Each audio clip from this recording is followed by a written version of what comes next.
Pour les fêtes de fin d'année, ce patron de petit commerce s'est lui-même attelé à la tâche. Car pour la première fois depuis mars 2020, il est autorisé à vendre sans limite horaire, les autorités congolaises ayant annoncé la levée du couvre-feu pour la nuit du 24 décembre et celle du réveillon de la Saint-Sylvestre. Je pense qu'il y a l'augmentation des recettes parce que les gens avaient souvent peur autour de 22 heures de sortie parce que l'heure du couvre-feu était déjà proche.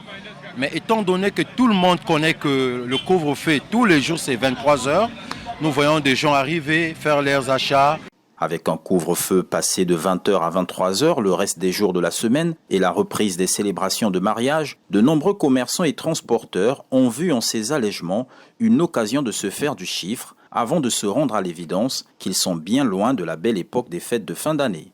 Malgré que l'État a eu cette initiative de lever le couvre-feu, parce qu'il faudrait dire d'abord en amont que le Congolais s'est habitué avec le couvre-feu.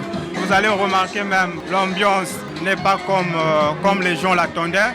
Non seulement la crise sanitaire, il y a aussi la crise financière aussi qui sévit le pays, qui secoue le pays. Mais ce qui est plus sûr, nous on n'a pas besoin de ce couvre-feu là. Qu'on nous enlève ça, nous avons des bavettes, c'est ce qu'il faut appliquer, sinon je ne vois pas le changement entre le jour et la nuit.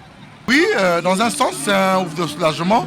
Dans le même temps, nous restons dans l'esprit que la maladie est encore là et nous devons être prudents.